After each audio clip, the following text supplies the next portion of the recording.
علينا من خزائن رحمتك يا أرحم الراحمين رب اشرح لي صدري ويسر لي أمري واحلل عقدة من لساني يفقهوا قولي آمين. Okay, thank you Rafiq. Okay, so ada berapa ni? 16 tolak cikgu 15 lah. Okay, 15 orang. Okay, so kita belajar hukum kegravitian semesta. Sebab tu nama dia semesta. Sebab kita belajar bulan pun ada, matahari pun ada, planet-planet lain pun ada. Satelit dengan bumi, satelit dengan mana-mana lah, planet-planet lain pun boleh, tak ada masalah. Sebab tu kita panggil semesta. Okay.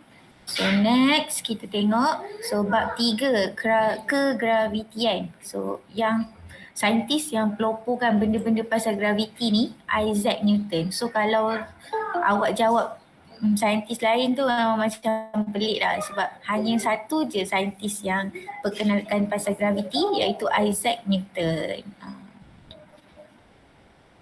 Lepas tu, cuba bayangkan bagaimanakah satelit buatan manusia telah membantu memajukan kehidupan manusia. Macam mana satelit tu, dia boleh je pergi dekat luar daripada kita punya kawasan bumi ni kan, dekat luar atmosfer tu, macam mana dia boleh tak jatuh pun. Sebabnya ada daya tarikan dia lah. So untuk kurangkan daya tarikan tu macam mana? Sebab tu satelit tu tak jatuh ke bumi. Okay. Lepas tu, so kita buat slide lah. Slide cantik sikit. Okay. So next, so terdapat pelbagai jenis satelit buatan manusia yang bergerak mengikut orbit masing-masing di angkasa lepas. Okay, so satelit ni dicipta untuk tujuan komunikasi, kaji cuaca, pencerapan bumi. Okay. So macam mana satelit-satelit ni dia boleh bergerak pada orbit masing-masing. Maknanya tak ada pun satelit tu berlanggar antara contoh satelit dekat US berlanggar dengan satelit kat Malaysia. Tak pernah lagi kita dengar kan. Sebab apa? Sebab adanya daya tarikan graviti. Bukan daya tarikan graviti, kegravitian semesta tu. Okay. So macam kelakar pula slide hari ni. Okay. Semangat ingin tahu tentang alam semesta telah mendorong para saintis untuk melancarkan kapal angkasa dan satelit yang boleh mengatasi graviti bumi. Sebab itulah satelit tu tak jatuh. Sebab itulah satelit tu boleh stay je dekat orbit dia. Sebab tu satelit tu tak berlanggar dengan satelit-satelit lain. Sebab tu satelit tu tak berlanggar dengan planet-planet lain. Sebab adanya cara kita nak atasi graviti bumi ni. Macam tu. So ini adalah kebaikan adanya satelit lah. So awak boleh guna GPS, awak boleh send location awak. Lepas tu contoh awak dekat Malaysia, awak boleh je tahu cuaca dekat luar negara, kat New York ke, kat LA ke, macam tu. Okay. So kini terdapat kapal angkasa yang sedang bergerak menjauhi bumi. Kapal angkasa seperti ini membolehkan gambar foto planet-planet diambil dengan memanfaatkan ciptaan sains dan teknologi. So kan tak adalah baru-baru ni. Pluto bukan planet. Awak tahu tak? Pluto dia terlalu kecil, so saintis macam assume dia sebagai bintang. Dia bukan planet. Okay. So kita tengok video ni. Walaupun tak dengar. Kenapa tak dengar kat korang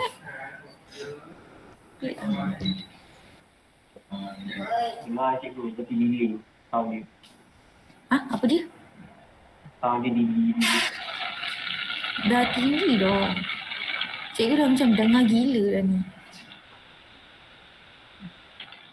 Cuma satu lah cikgu macam tertanya-tanya kan. Kan dia lancarkan satelit tu. Lepas tu kan dia kan turunkan benda lah tu, dia jatuh-jatuhkan kan. Kira dia jatuh kat bumi lah kan. Kalau terkena rumah orang macam mana? Siapa nak bayar? Buat dekat tepi laut je. Oh, dia buang kat laut. Oh, macam mana dia tahu nak pergi kat laut? Kalau terjatuh kat tempat lain macam mana? Trajectory dia memang arah lalu atas laut je. Oh, okay. So memang dia akan pergi laut lah Okay. So dia pun jatuh kalau part-part tu semua kan. Tinggallah satelit je yang pergi ke angkasa. Macam tu. Lepas tu kan bukan cikgu lah, mak cikgu ada kawan. Suami kawan mak cikgu tu dia kerja buat satelit ni tau. So dia kerja dia tak macam cikgu kan balik pukul 8 sampai 5 kerja. Tak, dia tak. Sebab ada masa kan satelit tu kena lancarkan pada masa-masa tertentu. Pada musim-musim tertentu. Macam itulah. Dia ada dia punya cuaca tu kena ambil kira, musim tu kena ambil kira, masa kena ambil kira. So macam susah jugalah benda macam tu kan. Semua benda nak kena ambil kira macam tu lah. Okay. So ini adalah hukum kegravitian semesta Newton. Dia tanya ayah dia kenapa durian jatuh terus ke bumi. Okay. Kenapa bulan boleh bergerak mengelilingi bumi. Okay. So inilah sebabnya. Sebab kita ada hukum kegravitian. Selagi graviti ni wujud dalam bumi, dalam alam semesta, benda-benda ni semua akan mengikut dia punya hukum lah. Durian mesti jatuh ke bumi. Tak ada durian tu terapung-apung. Tak adanya pokok ataupun daun dia mesti gugur ke bawah. Tak ada daun tu naik ke atas. Tak ada. Okay. So kita akan pergi kepada satu formula. So fizik dan formula berpisah tiada. Okay, so F ni apa? F sama juga macam sebelum ni. F ni force, daya. Okay, daya. G ni adalah nilai mala untuk tarik daya kegravitian semesta. Ini yang cikgu cakap, G ni bukan G yang 9.81 tu. Ni G yang lain. Okay.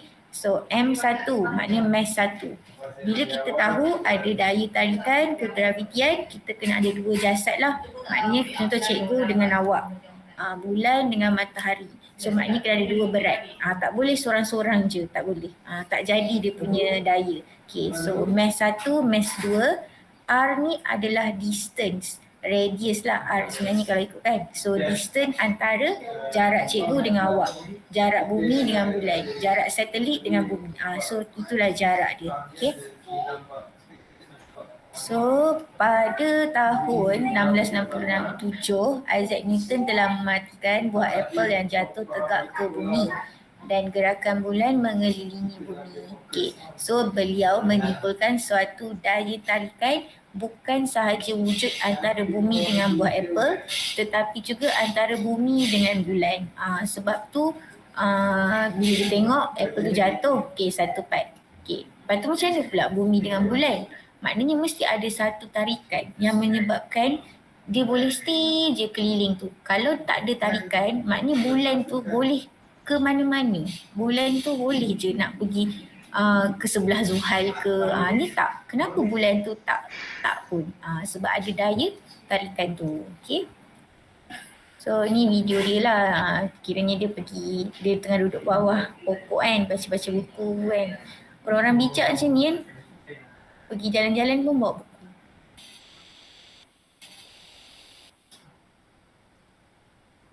So dia pun terfikirlah satu benda. Okay. Sama juga macam, siapa kenal Archimedes? Tahu pernah dengar? Tak pernah. Archimedes tu pun salah satu saintis jugalah. Kiranya dia dapat tahu yang berat air yang tersasar kalau kita masuk kolam kan, ataupun bathtub lah. Okay, bathtub tu penuh, awak masuk, air tu melimpah kan. So macam mana awak nak tahu berat awak berapa? So kira berapa air yang melimpah tu, itulah sama dengan berat awak. Tu Archimedes lah. Dia masuk bathtub, so dia nampak air keluar, macam tu lah. Mudah je kita je tak terfikir. Okay. Membincangkan bahawa daya graviti wujud antara dua jasad dalam alam semesta. Okay. Awak bayangkan awak seorang budak yang melompat ke atas akan mencecah semula permukaan di bumi. So sebab apa bila awak lompat, awak main skipping, awak akan jatuhlah balik kan. Takkanlah awak terapung je kat situ. Sebab adanya daya tarikan graviti antara awak dengan bumi. Okay, ni cerita awak dengan bumi. Lepas tu Ni dua jasad dalam alam semesta. Okay. Molekul udara kekal dalam atmosfera tanpa terlepas ke angkasa. Maknanya awak punya oksigen, karbon dioksida tu dia tak keluar pun daripada angkasa kita ni. Dia masih je dalam kita punya atmosfer ni. Sebab apa? Sebab ada daya tarikan graviti. Sebab tu dia stay je dalam kita punya atmosfera. Okay. Kalau kita tak ada daya tarikan tu, molekul-molekul tu pun keluarlah ke mana-mana dia nak pergi. Okay. Bulan boleh bergerak dalam orbitnya mengelilingi bumi tanpa terlepas ke angkasa. Okay. Maknanya bumi mengenakan satu daya graviti ke atas bulan. Okay. Adakah bulan juga mengenakan daya graviti ke atas bumi? Ya. Sebab itulah daya tarikan tu kena sama-sama lah. Tak bolehlah bumi dengan bulan je. Bulan dengan bumi pun ada juga. Okay. Sehelai daun yang layu gugur daripada sebatang pokok. So adakah kedua-dua daun dan bumi mengalami daya graviti yang sama? Ya. Sebab apa? Sebab dua-dua jatuh ke bumi. Kalau dia tak jatuh ke bumi, dia tak ada daya graviti yang sama. Okay. So apakah kesan daya-daya ini kepada pergerakan daun dan bumi? So daun dan bumi bergerak mendekati antara satu sama lain. Maknanya awak bayangkan ni bumi kan. Okay, ni daun awak. So daun tu jatuh. Okay, tarikan tu pun dia akan naik sama tu, dia kenalah jatuh ke bawah sama-sama. Nanti cikgu akan tunjuk ke awak macam mana daya tarikan tu dia turun, lepas tu sama juga yang akan naik juga. Okay, yang tarik ke atas dan tarik ke bawah tu. So mengapakah daun yang layu bergerak ke arah bumi? Okay. Oleh sebab jisim bumi jauh lebih besar daripada jisim daun. So daya graviti tidak ada kesan yang ketara ke atas pergerakan bumi. So maknanya bumi dengan daun, mana lagi berat? Daun kan? So sebab itulah daun tu kita nampak dia jatuh. Kita tak nampak pun bumi kita ni macam bergerak, berputar. Awak rasa ke awak macam tengah bergerak, berputar sekarang ni? Padahal awak tengah bergerak, awak tengah berputar kat orbit, bumi tengah bergerak dan berputar, tapi kita tak rasa. Sebab apa? Sebab bumi tu besar, terlalu besar jisim dia, sebab tu kita tak rasa. Okay. Oleh itu pemerhati di bumi hanya memerhati daun itu jatuh ke arah bumi sahaja. Sedangkan daya tarikan tu bumi ke arah daun tu pun ada juga. Tapi kita tak rasa. Yang kita nampak hanya daun yang jatuh ke bumi. So daya graviti dikenali sebagai daya semesta. Okay, so lepas ni kalau cikgu cakap daya semesta tu maknanya daya graviti. Okay.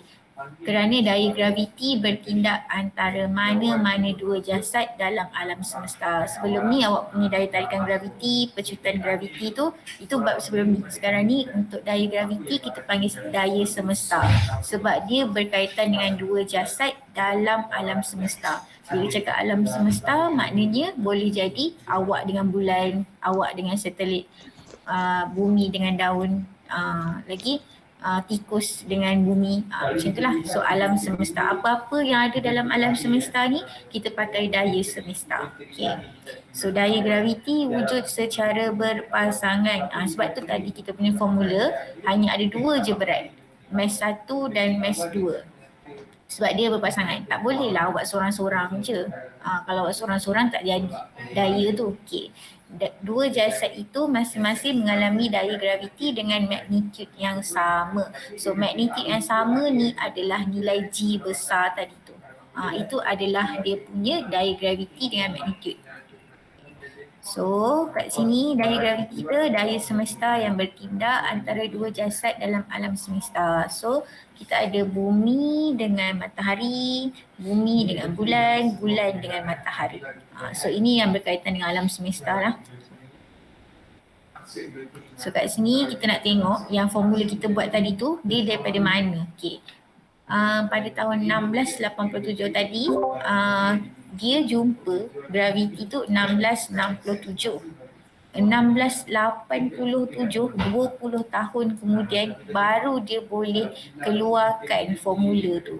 So awak dapat bayang tak betapa banyak kali dia dah test sama ada benda ni betul ke tak. Sebab 20 tahun tau, bukan 2 tahun, bukan 12 tahun, 20 tahun dia dah kaji. So terbukti lah, takkanlah kajian yang tapi boleh je kajian yang 20 tahun tu tak betul sebenarnya. Cumanya bagi cikgu dia dah betul-betul kaji lah.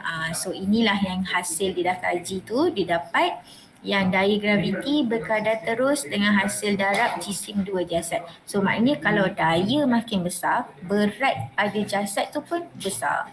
Sebab tu dia berkadar terus. So kat sini kita punya hubungan adalah berkadar terus. Okay.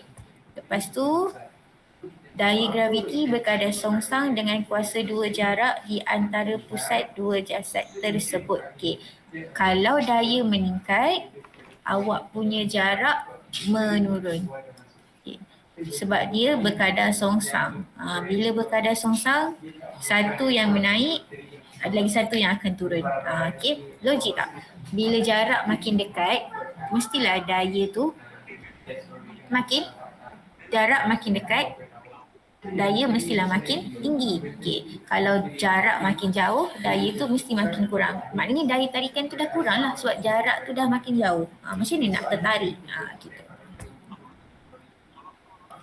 Hukum kegravitian semesta Newton. So ini adalah yang first part tu, yang daya makin besar, maknanya jisim jasad awak tu pun besar. Okay.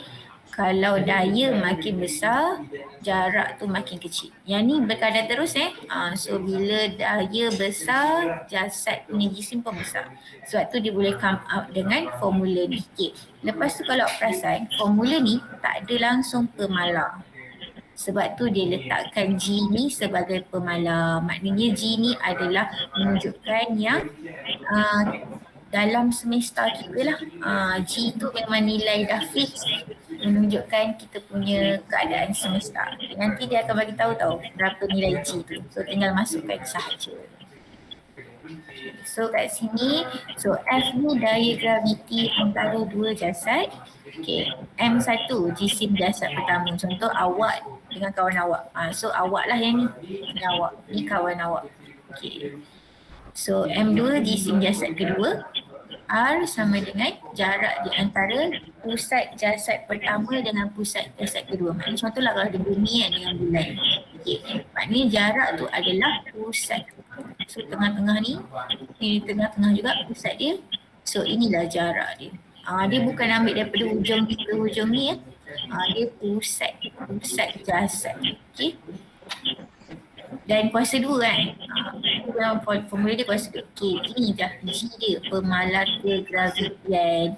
So formula tu memang akan fix guna nilai G yang ni sahaja.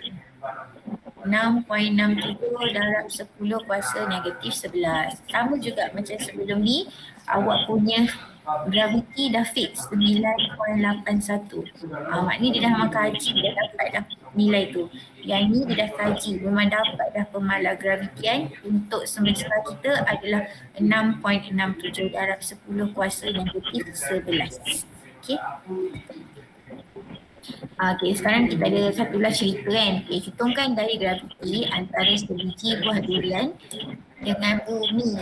Okay, so maknanya kita kena ada mass durian dengan mass bumi. Okay. So jisim durian sama dengan 2 kilo. Okay, jisim bumi 5.97 darab 10 kuasa 24. Nilai-nilai ni dia akan bagi tahu, awak tak payah risau.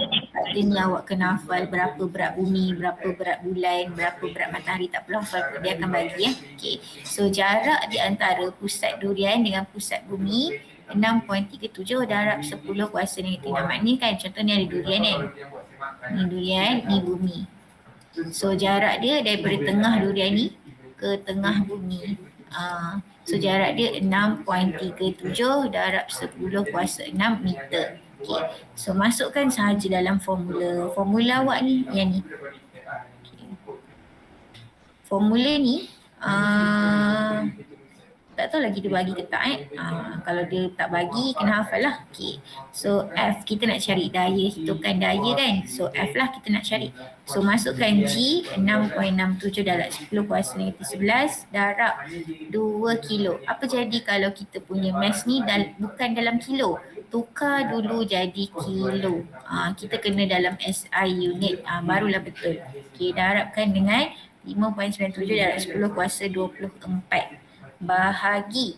Okay, berapa dia punya jarak antara pusat? 6.37 darab 10 kuasa 6 kuasa 2. Formula memang ada kuasa 2 kadang-kadang student dah masuk betul dah, kuasa 2 tertinggal. Salah sebab satu markah je ni. Masukkan formula sahaja. Okay. So jawapan dan unit betul baru dapat satu markah. Okay. Boleh?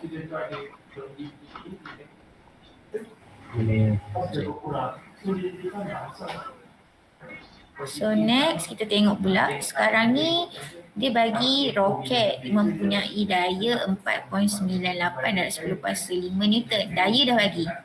Kira ni kita tak nak cek daya lah kalau daya dah bagi.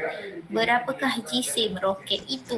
Okey, so kita nak kena cari jisim roket. Sekarang sama je, kita tak ada formula lain tau. Okey, formula dia sama je. F sama dengan G M1 M2 over R square. So sekarang F dah ada, masukkan F. Okey, G sama, constant. Okey, darab 5.97 untuk jisim bumi dah ada. 5.97 darab 10 kuasa 24. Jisim roket tak ada. So biarkan jadi M2 lah. Bahagikan dengan 6.37 darab 10 kuasa 6 kuasa 2. Okey, sekarang ni macam mana nak dapatkan M2? Awak kena guna algebra, pindahkanlah. Okey, kalau tak nampak kat sini dia terus buat tahu bahagi. So kat sini awak darabkan dulu, yang bawah ni naik atas. So jadi dah darab 4.98 darab 10 kuasa 5 darab dengan 6.37 darab 10 kuasa 6. Okey, so tinggal yang ni. 4.98 darab 10 kuasa 5 darabkan dengan 6.37 darab 10 kuasa 6 kuasa 2 sama dengan awak punya nilai G. Lepas tu darabkan dengan mass bumi tu. Mass bumi 5.97 darab 10 kuasa 24 darab M2. M2 bukan M square tau. Kan salah kan. M2. Okay. So sekarang awak nak M2 sahaja. Maknanya semua ni darabkan. So pindahkan ke sana jadi bahagi. Sebab itulah M2 sama dengan bahagikan yang atas dengan bawah ni. Okay. So dapat 5.07 darab 10 kuasa 4 kilogram. So untuk bab ni kan, dia tak boleh nak tanya awak benda lain pun. Dia suruh awak cari daya, dia suruh awak cari berat, ataupun kalau dia nak cari jarak dekat sini boleh tak? Sama juga, pindahkan sahaja guna algebra. Okay. So dah tak ada yang ni tak ada. Contoh kat sini R square lah. Okay. So kalau nak cari R square, pindahkan naik ke atas, awak punya atas ni bahagikan dengan berapa daya yang dia bagi. Dia tak boleh nak buat kat awak tak ada dua benda. Dua benda dia tak bagi kat awak, mana boleh macam tu. Dia kena ada satu je yang tak boleh. Kalau dia nak suruh awak carikan benda yang tak ada dua, maknanya dua-dua berat dia tak bagi. So mesti adalah hint-hint dia bagi, mungkin berat yang sama ke, ataupun kalau dia suruh cari daya dengan jarak, awak kena buat persamaan serentak ke, awak kena hapuskan mana-mana ke. Sebab tu orang yang boleh buat math confirm boleh buat fizik. Sebab bahasa fizik adalah matematik. Okay? Boleh? Tak adalah, math, fizik tu memang dia saling-saling bekerjasama gitu. Okay, so standard pembelajaran kedua. Okay, menyelesaikan masalah melibatkan hukum kegravitian semesta Newton. Okay, yang pertama kita ada dua jasad pegun di bumi. Maknanya awak dengan cikgu. Kita kat bumi kan. So kita lah. Okay, jasad di atas permukaan bumi. Okay, yang ni tengoklah kereta ke apa-apa. Okay, bumi dan satelit. Bumi dan matahari. Bumi dan matahari. Okay. So menyelesaikan masalah melibatkan hukum kegravitian semesta Newton. Okay, daya graviti bertindak antara mana-mana dua jasad di bumi, planet, bulan dan matahari. So awak kena ingat dekat bulan tu bukan tak ada daya graviti langsung, dia ada, tapi dia kurang daripada bumi. Sebab itulah dekat bulan awak terapung-apung. Tak adalah awak terlepas terus ke angkasa. Okay, awak masih terapung-apung sebab daya tu ada tapi kurang daripada dekat bumi. Okay. Apakah kesan jisim dan jarak di antara dua jasad ke atas daya graviti? So ni kita nak tengoklah.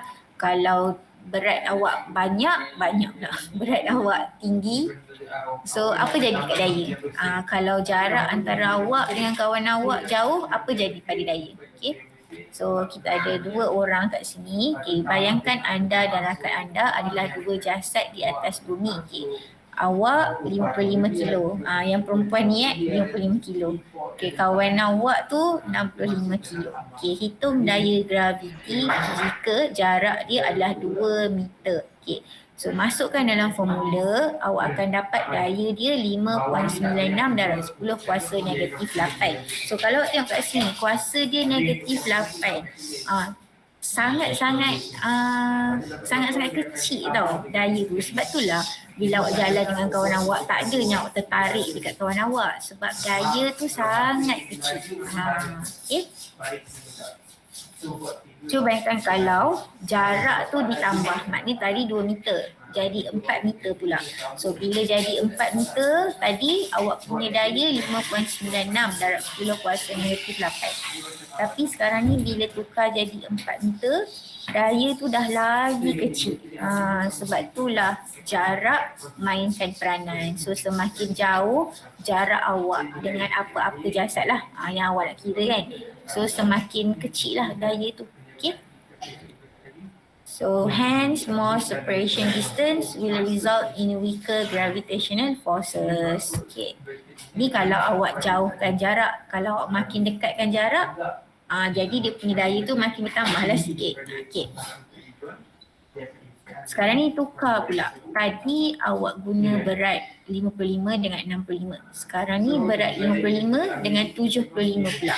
So kalau berat 75, daya dia adalah 6.88 darab 10 kuasa negatif 8. So dia lagi besar lah. Sebab apa?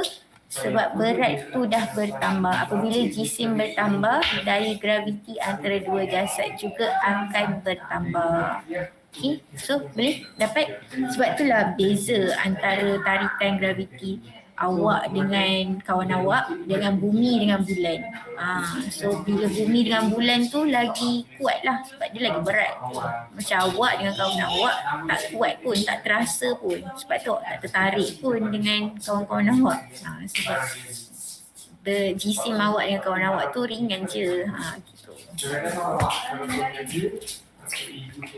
So apakah kesan jarak? So apabila jarak antara 2 jasad bertambah, daya graviti berkurang. So sebab itulah formula kita F inversely proportional dengan R square.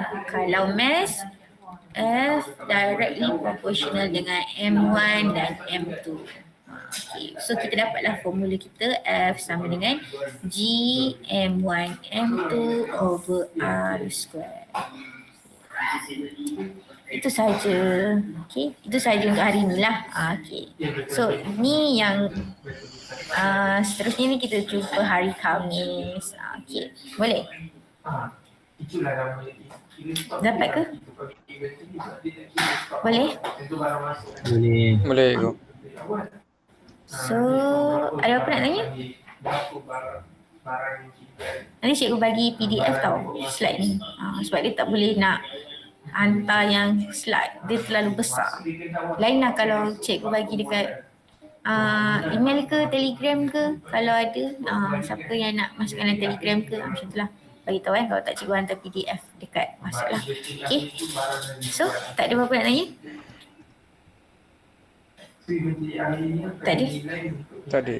Tak ada. So kalau tak ada, kita jumpa hari Khamis, Jumaat lah untuk fizik. So lepas ni admit pukul 11.20. 11.40, sorry. Okay. So jumpa nanti admit. Thank you semua. Link ni Masih go. Okay, sama. Okay, jumpa nanti. Terima kasih cikgu.